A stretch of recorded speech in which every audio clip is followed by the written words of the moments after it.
안녕하십니까. 여러분하고 세무정보 시스템 운용이라는 교과목으로 한 학기 동안 강의를 같이 하게 될 정윤택이라고 합니다. 지난 학기 전자회계 과정으로 한 학기 같이 수업을 했었죠. 이번 학기는 지난 학기에 이어서 부가가치세와 원천징수를 중심으로 하는 전산세무 2급 과정을 같이 공부하도록 하겠습니다. 원래대로라면은 지난주 개강을 하고 학교 전산실에서 만나서 같이 이제 수업을 진행하고 했어야 되는데 지금 코로나19 사태로 인해서 온라인으로 수업을 진행하게 되었습니다. 현재 예정은 2주 정도라고 예정이 되어 있는데 혹시 더 연장될는지는 모르겠습니다. 어쨌든 현재상으로는 2주간으로 잡혔기 때문에 2주 정도는 이렇게 온라인을 통하여 수업을 진행하도록 하겠습니다. 오늘 이번 첫 시간이고 그래서 이렇게 그 PPT 자료로 간단하게 준비를 해봤습니다. 학습 내용이라든가 교재 소개, 그 다음에 이제 회계 원리 학습 방법 등을 간략하게 설명드리도록 하겠습니다.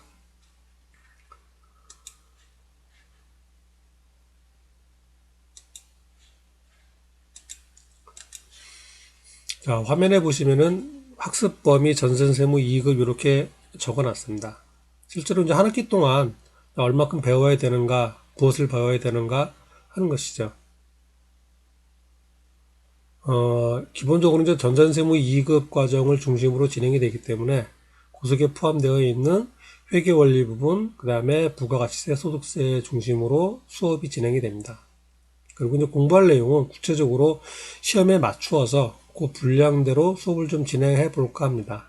그래서 이제 자격시험에 나오는 기출문제를 보게 되면은 크게 이제 이론하고 실무로 나눠지는데 이론이 30점, 실무가 70점 그렇게 구성이 되어 있죠. 그래서 이론 부분을 보시면은 회계원리, 원가회계, 부가가치세, 소득세 이렇게 구성이 되어 있습니다.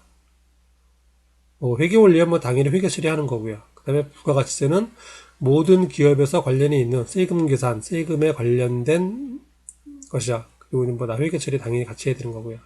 그 다음에 그거 외에 사원들한테 급여를 지급할 때 원장 징수하는 것에 관련된 처리도 하게 됩니다. 그래서 이론에서도 회계원리, 부가세, 소득세가 출제가 되고 그거 이외에 회계의 한 분야인 원가회계 부분도 같이 출제가 되고 있습니다. 그래서 그 이론에 대한 배점을 보면은 회계원리가 10점, 원가회계가 10점, 그리고 부가세 합쳐서 10점, 그렇게 15문제가 출제가 되고 있습니다. 자, 그 다음에 실무 파트를 보면요. 실무 파트는 크게 5파트로 나눠지는데, 일반 전폐 입력하는 것, 부가가치세와 관련 없는 재무회계 파트죠. 5문제가 출제가 되고요. 그 다음에 세금 계산서 또는 신용카드 매출 전표 같은 것 이용해서 부가가치세와 관련된 회계 처리하는 것, 메인 매출 전표 입력이 역시 5문제가 출제가 되고 있습니다. 그리고 재무회계와 관련돼서 결산에 관련된 것 5문제 출제되고 있습니다. 그 다음에 별도로 부가가치세와 원천징수가 있는데 부가가치세는 주로 부가가치세 신고서 아니면은 신고서하고 그 다음에 부가가치세 부속 명세서 작성하는 거 그렇게 2문제가 출제가 되고 있고요. 원천징수 같은 경우는 나중에 이제 수업 시간에 또 설명이 되겠지만은 그 사원 등록하는 것, 그 다음에 급여자료 입력하는 것, 그 다음에 연말정산을 하는 것 중에서 2문제가 출제가 되고 있습니다. 따라서 전산세무 2급을 가만히 보시면은 실질적으로 기업에서 회계 담당자가 하는 업무를 중심으로 출제되는 걸 알 수가 있어요. 그래서 이제 회사에서도 마찬가지고 세무서 사무실에서도 그렇고 실질적으로 학생들한테 최소한 전산세무 2급 정도는 취득해야 되지 않는가, 이 정도는 할 수 있어야 업무 처리를 할 수 있지 않는가라고 얘기를 하고 있습니다. 자, 표 중에서 위에 표는 이제 그 문제를 분석한 거고요. 밑에 표는 이제 과목별입니다. 이론하고 실습 합쳐가지고, 실무 합쳐가지고 봤을 때 회계원리 파트가 이론 실무에서 40점입니다. 100점 만점에 40점. 비중이 상당히 높죠. 기본적으로 회계란 얘기예요. 회계 처리하는 게 중요하다는 얘기고, 그 다음에 부가가치세가 이론에서 6점, 그 다음에 실무, 메인 매출 전표 입력하는 거하고, 부가세 신고서, 부서성 명세서 작성하는 거 하고 해서 31점이 됩니다. 재무회계 다음으로 배점이 높습니다. 자, 그 다음에 소득세 파트는 이론 문제에서 2문제, 그 다음에 원천징수에서 2문제 그래가지고 19점. 상대적으로 이제 비중은 조금 적죠. 그만큼 이제 업무에서도 차지하는 비중이 좀 작고 실제로 공부할 분량도 그렇게 아주 많지는 않습니다. 자, 다음 원가회계 파트는 회계의 한 부분인데 이론에서만 5문제를 출제를 하고 있습니다.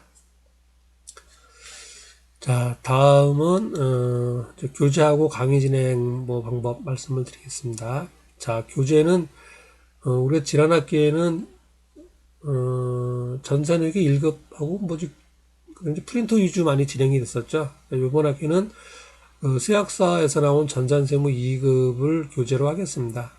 지난 학기에 먼저 샀던 학생들도 있을 텐데 그거 그대로 사용하시면 됩니다. 연도는 조금 바뀔지 몰라도 실제 내용은 동일합니다. 책이 아직 이번 주말인가 다음 주 출제가 된다 그러는데요. 발간이 된다 그러는데 그때 과대표를 통해서 사든지 어쨌든 개별적으로 구매하시든지 구입하시면 되겠습니다. 어쨌든 전산세무 2급 세학사에서 나온 겁니다. 그 다음에 교재를 가만 보면은 교재가 좀 상당히 두껍습니다. 앞서 얘기한 대로 회계원리 원가액의 부가세 소득세 다루는 범위가 많습니다. 그래서 책이 좀 두꺼운데 책은 크게 세 파트로 나눠져 있습니다. 첫 번째는 이론 파트, 그래서 회계 원리, 재무회계 파트입니다. 그 다음에 원가회계, 부가시세, 소득세. 각각이 원래는 하나의 교과목들입니다. 그거를 좀 모아놓은 거기 때문에 상당히 요약을 해서 실어놓고 있습니다. 그래서 네 부분 요약해서 실어놓고 있고, 자, 그 다음에 이제 실무 부분입니다. 실무 부분은 전표 입력에 대한 것, 그 다음에 결산에 대한 것, 그 다음에 부가가치세에 대한 것, 원천징수에 대한 것 네 부분으로 나눠져 있습니다. 전표에 대한 것은 일단 일반 전표 입력하는 게 기본이 되겠고요. 그런데 이제 우리가 지난 학기에 배웠던 전산회계 1급에 비해서는 좀 깊이 있게 들어갑니다. 그래서 조금 어려운 부분도 좀 있고 그렇습니다. 그래서 일반 전표 입력하는 게 있고, 그 다음에 유형별로 매입 매출 전표 입력하는 게 쭉 나옵니다. 승기련사가 발급된 것, 영세율, 면세, 그 다음에 카드 결제하는 것, 매입 매출 관련돼 갖고 그래서 전표 입력 쭉 연습이 되고요. 그게 이제 전표 입력입니다. 합쳐가지고. 그 다음에 재무회계 파트에서 결산 부분이 간단하게 나오고요. 그리고 이제 상당 부분을 부가가치세 신고서와 부속명세에서 작성에 할애하고 있습니다. 부가가치세 신고서 어떻게 구성이 되어 있고 어떻게 작성하는가, 그 다음에 그 신고서에 딸린 각종 부속명세들이 한 10여 종류가 이렇게 나오고 있습니다. 그러니까 각각 사례들에 대해서 전표 입력하고 부속명세서 작성하고, 그 다음에 그 작성된 게 신고서에 어떻게 반영되는가 하는 것들입니다. 그래서 부가세 신고서와 부속명세서가 좀 상당 부분 차지하고 있고요. 자, 그 다음에 나오는 게 이제 그 급여지급과 관련된 원천징수입니다. 원천징수는 크게 봤을 때는 이제 사원 등록하고요. 그리고 사원과 같이 있는 이제 가족 관계를 등록을 합니다. 그게 이제 한 파트고, 그 다음에 사원들에 대한 급여 지급하는 것, 입력하는 게 한 파트고, 그리고 연말에 이루어지는 연말정산이 한 파트가 되겠습니다. 부가가치세나 원천징수나 이제 법에 관련된 거기 때문에 그냥 법 규정대로 일단 따라야 되는데, 그 내용이 이제 복잡하게 생각하면 굉장히 복잡하고 단순하게 생각하면 조금 단순하고 그렇습니다. 이거는 어쨌든 이제 나중에 이제 실습할 때 필요한 부분은 그때 설명을 드리도록 하겠습니다. 그 다음에 이제 교재 세 번째 파트에는 이제 기출문제가 실려 있어요. 실제로 이제 자격 취득과 관련해서는 가장 좋은 방법이, 물론 이제 기본적인 지식 공부가 중요하겠지만은 어쨌든 자격증 취득을 위한 가장 좋은 방법은 기출문제를 풀어보는 겁니다. 그래서 기출문제를 좀 반복해서 풀어보면은 내가 어느 정도 공부를 해야 되고, 그 다음에 합격 가능성이 어느 정도 있고, 뭐가 부족하고 뭘 좀 더 해야 되는지 파악이 됩니다.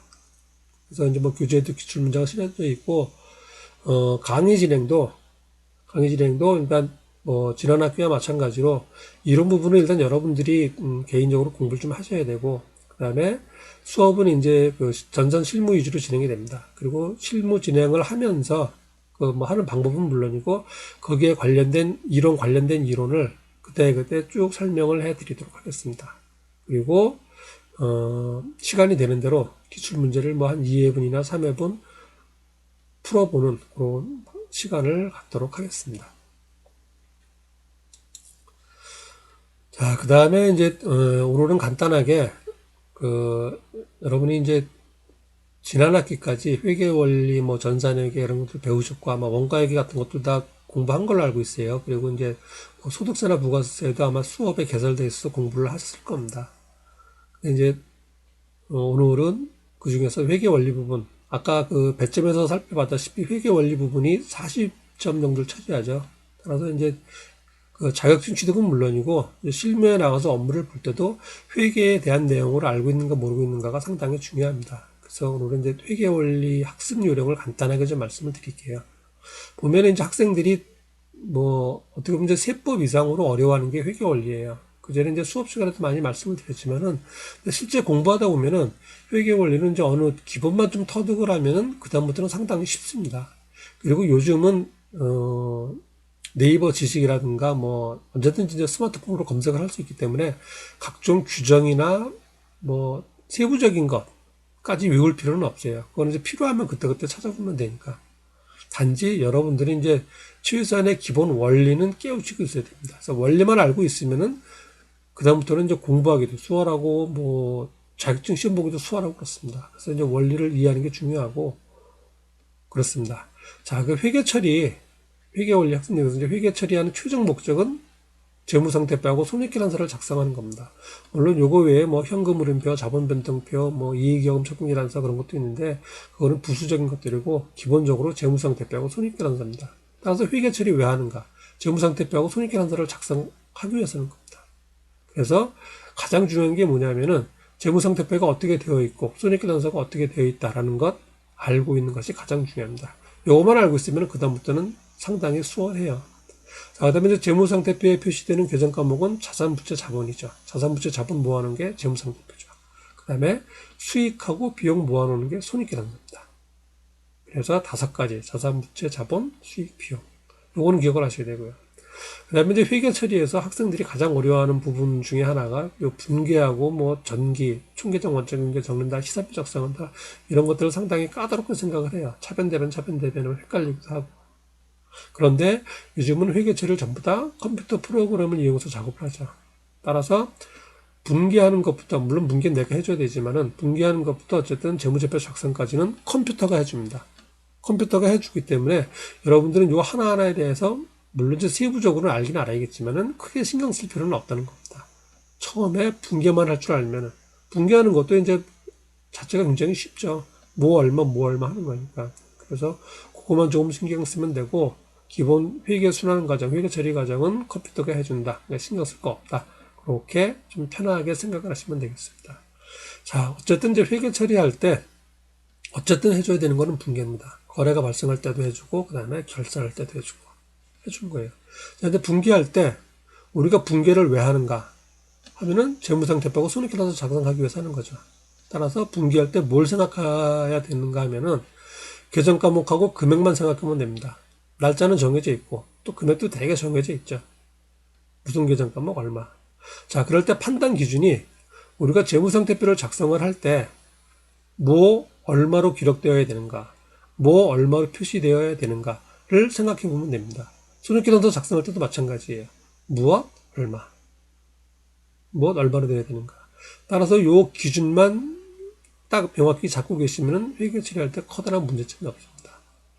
예를 들어서 우리 이제 단기 매매증권이라 그러죠. 그 단기 투자 목적으로 주식이나 채권 사는 경우 그 주식을 100원 주고 구입을 했어요.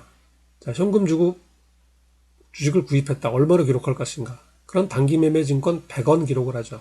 물론 현금 100원 나간 것도 기록을 하고요. 그러면은 장부에는 단기 매매증권 100원 기록이 되어 있습니다. 그런데 재무상태표 작성하는 날 가만히 봤더니 단기 매매증권이 120원에 거래가 되고 있어요. 그럼 이제 우리는 판단을 해야 됩니다. 현재 장부에는 100원으로 기록되어 있는데 이거를 100원으로 기록하는 게 맞는가 아니면 지금 가격인 120원으로 기록해야 하는 게 맞는가. 자, 요런 거는 좀 몇 가지가 되는데 뭐 많지는 않습니다. 원칙이 있기 때문에 그런 것들은 따로 기억을 하셔야 됩니다. 단기 매매증권 같은 경우는 시가로 기록하게 돼 있어요. 사올 때는 100원 주고 사왔는데 현재 120원이다.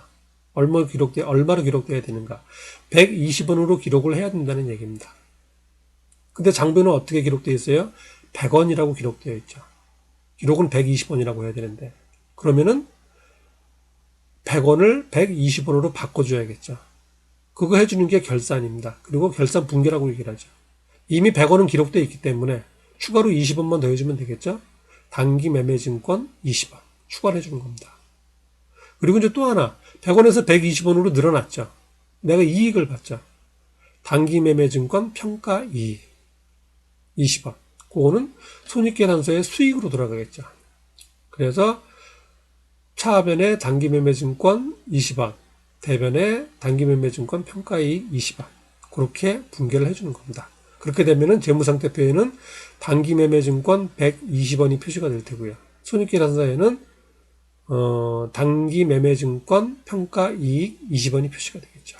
그래서 정확한 재무상태표 손익계산서가 작성이 되는 겁니다. 이렇게 항상 분계할 때는 재무상태표나 손익계산서에 얼마로 표시되어야 되는가 그걸 기준으로 하면 됩니다. 기본적으로 모든 자산은 취득원가로 기록이 돼요. 그런데 예외적으로 조금 전에 얘기한 단기 매매 증권이 시가로 표시가 되고 그 다음에 뭐 재고자산 같은 게 값이 많이 떨어졌을 경우에는 낮은 가격으로 표시가 됩니다. 그렇지 않으면 원래 사온 가격 그대로 다 표시가 돼요. 유형자산도 마찬가지고 그렇게 좀 쉽게 기억을 하시면 되겠습니다. 자, 그 다음에 이제 재무상태표에 표시되는 게 자산부채 자본인데 예외적으로 채권하고 유형자산은 이런 형태로 표시가 되죠. 빼는 형태로. 요 두 가지가 그렇습니다. 물론 요거 외에도 투자자산이나 고정부채 같은 경우는 이제 현재가치로 평가하면은 현재가치 할인 차금, 사채 할인 발행 차금 그런 것들 빼기 표시하는데 그거는 이제 중급회계 수준이기 때문에 따로 물론 이제 공부를 하셔도 되지만은 요 시험에 대비해서는 그것까지는 안 하셔도 될 것 같습니다. 자, 어쨌든 회계 원리 기본적인 내용을 드렸고요. 어쨌든 항상 머릿속에 여러분이 기억하셔야 될 거는 재무상태표 작성하는 거다. 손익계산서 작성하는 거다. 얼마나 기록되어야 되는가를 기억하시면 되겠습니다. 자, 다음은 이제 여러분 좀 한번 리뷰하는 의미에서 재무상태표를 간단하게 이렇게 표로 좀 만들어 봤습니다. 자, 재무상태표. 자산, 부채, 자본을 나타내는 표예요. 일정 시점의 자산 상태를 나타내는 표죠. 왼쪽, 오른쪽으로 나누어서 왼쪽에는 자산이 기록되고 오른쪽은 부채와 자본이 기록됩니다. 자, 그리고 요거는 이렇게 분류 항목인데 요거는 여러분이 좀 외우셔야 돼요. 외우는 게 아니고 이제 내용을 이해하게 되면 자연스럽게 알게 됩니다. 왼쪽은 자산이라 그랬죠. 현금으로 전환될 가능성이 높은 것. 1년 이내에 현금으로 전환되는 것, 유동자산. 1년 이내에 현금으로 전환되는 것. 그리고 그렇지 않은 것, 오래오래 두고 사용하는 것, 비유동자산. 자, 이것도 마찬가지예요. 부채도 1년 이내에 갚아야 되는 것, 유동부채. 바로 갚아야 된다는 얘기죠. 그 다음에 나중에 갚아도 되는 것, 비유동부채. 이렇게 구별합니다. 그 다음에 자산에서 부채를 뺀 나머지는 자본인데 주식회사인 경우에는 자본을 이런 식으로 구별을 합니다. 여기까지로. 자, 그 다음에 자산 중에서도 유동자산, 가지고 있는 자산 중에서 판매 목적으로 가지고 있는 것, 제조 목적으로 가지고 있는 것, 재고자산이라고 그래요. 창고에 쌓여 있는 것. 원재료, 상품, 제품, 제공품 같은 것, 재고자산. 나머지는 전부 다 당재자산. 현금, 예금, 외상매출금. 아까 설명드린 단기매매증권. 1년 내에 현금으로 바뀌는 건데 재고자산이 아닌 것, 전부 다 당자자산입니다. 자, 그리고 비유동자산은 장기간 모여오는 거죠. 투자 목적으로 가지고 있는 것, 투자증권, 투자부동산. 그 다음에 유형, 형태가 있는 자산들, 토지, 건물, 비품, 차량, 운반고 그런 것들이고요. 무형자산은 형태가 없는 것, 그리고 비중은 높진 않습니다. 특허권이 대표적이죠. 산업재산권, 그렇게도 얘기하고요. 그 다음에 여기저기 다 소속되지 않는 것, 기타 비유동자산이라고 합니다. 대표적인 게 임차보증금이 있죠. 임차보증금이죠. 내가 빌리고 보증금 낸 거, 나중에 돌려받을 돈이니까 자산이 되죠. 그거는 이제 나중에 돌려받는 거니까 비유동자산은 맞는데 투자 목적도 아니고 영업에 관련이 없어요. 그러다 보니까 그런 것들이 요절로 들어갑니다. 기타 비유동자산. 자, 최소한 항목 구분은 여러분이 하실 수 있어야 되고요. 그리고 이제 어떤 계정가목이 나왔을 때 그게 어디에 속한다 정도는 판단할 수 있어야 됩니다. 그 판단 기준이 조금 전에 말씀드린 대로 현금화 되는가, 판매 목적인가, 형태가 있는가, 투자 목적인가, 형태가 없다. 여기 이것도 저것도 아니다. 이렇게 구별을 하시면 되겠습니다. 자, 부채도 마찬가지고요. 바로 갚아야 되는 건 나중에 갚아도 되는 것. 여러분이 알고 있는 대다수의 부채는 유동부채에 속하고요. 외상매입금, 지급어음, 그 다음에 차입금, 단기 차입금이죠. 그런 것 있고요. 그 다음에 비유동부채는 대표적인 게 사채입니다. 사채 하나 있고 뭐 장기 차입금 있는데 회계 비중이 높지는 않습니다. 그래서 이건 별로 신경 안 써도 될 것 같아요. 자, 그 다음에 이제 좀 헷갈리는 부분이 자본인데, 자본은 여기서 지금 자본조정, 기타 보고서는 누계액은 뭐 좀 고급 부분에서 나오는 거고, 여러분은 자본금, 자본잉여금, 이익여금 세 개만 구별하시면 되겠습니다. 자본금은 법정 자본금이에요. 그래서 그 발행 주식수 곱하기 액면가, 그렇게 기억을 하면 되겠습니다. 하나 나옵니다. 물론 이제 보통주 자본금, 무손주 자본금 구별하기도 하는데 그건 세부적인 거고, 어쨌든 발행 주식수 곱하기 액면가. 자본잉여금은 자본거래에서 생긴 여윳돈. 5,000원짜리 주식을 6,000원에 발행했다. 자본금은 5,000원, 자본잉여금은 1,000원. 주식 발행 초과금이라고 그러죠. 자본거래에서 생긴 여윳돈이라는 얘기입니다. 그렇게 하시면 되고, 그 다음에 내가 1년 동안 영업을 해서 벌어들인 단기순이익, 그거를 이익잉여금, 이익여금 속에 단기순이익이 나오고, 그럼 이것저것 처분하는 뭐 그런 내용이 나오죠.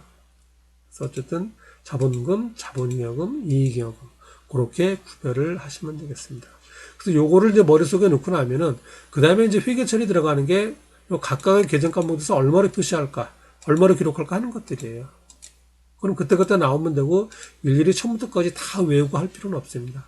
그냥 교과서상에서 보고, 아, 그렇구나, 이해하고 지나가면은, 나중에 어떤 형태의 문제가 나오든 간에 다 풀 수 있게 되는 거죠. 요 기본 틀만 가지고 있으면.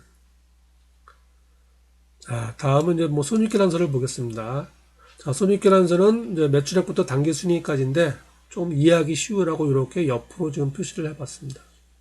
크게 영업활동과 관련된 것, 영업과 관련 없는 활동으로 나눕니다. 자, 손익계산서는 수익과 비용을 나타낸 표죠. 수익에서 비용을 뺀 걸 이익이라고 합니다. 그런데 뭉뚱그려서 수익 전체 얼마, 비용 전체 얼마, 이익 얼마 하질 않고, 손익계산서를 보고 투자자나 채권자들이 의사결정을 해야 되기 때문에 영업에 관련된 것, 관련 없는 것 이렇게 나누어서 표시를 하고 있습니다. 자, 그래서 그 순서를 보게 되면은 1번부터 10번까지인데, 회사의 수익의 90%, 95%를 차지하는 게 매출액입니다. 상품 제품 파는 거죠. 매출액이라 그래요.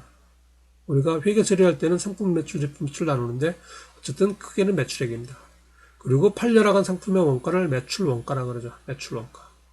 그래서 매출액에서 매출 원가 뺀 거를 매출 총이익 그렇게 얘기를 합니다. 상품을 팔아서 벌어들인 이익이라는 얘기죠. 그리고 거기서 이제 대표적인 비용들을 뺍니다. 기업을 관리하는 데 들어가는 것, 판매비와 관리비. 여러분이 알고 있는 대부분의 비용이 여기 속하죠. 상품 팔아서 번 돈에서 판매비와 관리비를 빼면은 급여, 복리후세 및 통신비, 접대비 뭐 등등 많습니다. 빼면은 그게 바로 영업이익이에요. 영업활동을 통해서 벌어들였다는 얘기입니다. 영업활동. 그리고 이제 영업과 관련이 없는 것들, 이자 비용, 이자 수익, 뭐 건물 임대해 주는 거, 영업하고 관련이 없죠. 그런 것들 더해주고 빼주고. 그러면 그게 단기순이익이에요. 단기순이익인데 기업들은 세금을 내게 되죠. 세금은 성격이 애매해요. 비용으로 보기도 하고, 뭐 다른 어쨌든 성격으로 보기도 합니다. 그래서 어쨌든 비용이 별도의 한 항목으로 있다 보니까 요 법인세 비용 차감점 순이익, 법인세가 한 항목으로 들어가 있는 거예요. 그래서 10개 항목이 되는 거고, 중요도는 뭐 별로 중요하지 않습니다. 중요한 거는 1번부터 5번까지가 중요하죠. 그래서 어쨌든 요 순서대로 되어 있고, 요 순서대를 일렬로 나열한 게 바로 손익계산서가 되겠습니다. 1번부터 10번까지. 그래서 요 틀을 기억하고 있으면은 아까 재무상태표하고 마찬가지로 회계 처리할 때 뭐 얼마로 한다, 뭐 얼마로 한다, 또 문제풀이할 때 뭐 어떤가 할 때 굉장히 유용합니다. 그래서 1번부터 10번 이렇게 기억을 하시고, 특별히 매출 원가 부분은 매출 원가, 판매된 상품의 원가죠. 판매된 제품의 원가는 별도로 이렇게 표기를 하죠. 기초상품 재고액, 단기상품 매입액, 기말상품 재고액. 그래서 두 개 더해서 이걸 빼는 형태로 표시를 하죠. 이게 왜 금액이 그렇게 되나는 지난 학기 때 여러 번 설명을 드렸던 것 같아요. 자, 손익계산서가 이렇게 구성이 되어 있습니다. 자, 오늘은 이제 회계 원리에서 이제 공부하는 요령이라고 해서 이제 간단하게 기억해야 될 거를 말씀을 드렸습니다. 오늘 뭐 첫 시간 강의는 여기까지 하는 걸로 하고요. 그 다음에 별도로 여러분들한테 간단한 과제를 하나 내도록 하겠습니다. 자, 보시면 이제 그 중소기업 회계 기준이라고 하는 게 있어요. 중소기업 회계 기준. 중소기업이 회계 처리할 때 따라야 하는 기준이에요. 자, 어디서 제정하냐면은 한국회계기준원이라고 하는 곳에서 제정을 합니다. 한국회계기준원. 자, 한국회계기준원 어딨냐면은, 자, 검색을 해봤습니다. 한국회계기준원. 들어가면은 회계처리, 우리나라 회계기준 지정하는 곳이에요. 그래서 회계기준 탭을 클릭하면은 현재 적용되고 있는 것, 국제회계기준, 일반기업회계기준, 특수분야, 중소기업 쭉 몇 가지들이 있어요. 그 중에서 여러분들이 주로 수업하게 되는 것, 회계처리 어떻게 되는가, 아까 단기매매증권 얼마를 기록할 것인가, 유형자산을 어떻게 분류할 것인가 하는 것들 전부 다 요소가 있습니다. 자, 중소기업 회계기준. 그리고 여기 보시면 다운로드 받게 되어 있죠. 중소기업 회계기준이에요. 2013년도에 제정이 되었습니다. 자, 한글 파일로, 뭐 PDF 파일도 마찬가지예요. 한글 파일로 다운로드. 클릭하시면은 이렇게 해서 뭐 작성을 했다. 회계기준이 왔다. 그리고 쭉 보시면은 뭐 이거 왜 제정했다. 뭐 어떻게 적용한다. 어떻게 해야 된다. 재무제표는 이렇게 작성해야 된다. 등등 쭉 나와 있습니다. 회계처리에 따라할 기준이 나와 있습니다. 자, 그 중에서 제2장 부분은 재무상태표에 관련된 기준이고요. 그래서 재무상태표 어떻게 작성한다. 그다음에 항목은 뭐 유동자산, 비유동자산으로 나눈다 등, 뭐 부채는 뭐 어떻게 할 것은 뭐 유동부채, 비유동부채로 나눈다. 아까 제가 간단하게 설명드린 내용이 이 속에 다 있습니다. 그렇게 되어 있고 쭉 넘기다 보면은 뭐 자본에 대한 얘기죠. 그리고 이제 제3장 그래서 손익계산서 부분이 있습니다. 어떻게 작성해야 된다. 수익과 비용을 뭐 어쩌고 해야 된다. 그리고 항목은 이렇게 매출액, 매출원가 이렇게 표시해야 된다. 다 기준에 나와 있는 겁니다. 그래서 실질적으로 여러분이 공부를 하다 보면은 그 기업 회계, 중소기업 회계 기준을 한번 찾아서 읽어 보셔야 됩니다. 그래서 요거 좀 표를 보여드린 거고요. 자, 여러분이 해야 될 내용은 제2장 대체조지 부분이 제6조부터 22조예요. 그리고 손익계산서 부분이 제23조부터 35조입니다. 자, 요거를 한번 쭉 읽어보시고 간단하게 한 조당 뭐 한두 줄, 아까 주문이 있었죠? 주문 복잡하게 하지 마시고 간단하게 이렇게 몇 가지다. 뭐 이런 식으로 해서 각 주문을 간략하게 요약을 하셔가지고 손으로 써도 되고 아니면 워드로 해도 됩니다. 하셔가지고 저한테 메일로 보내주시면 되겠습니다.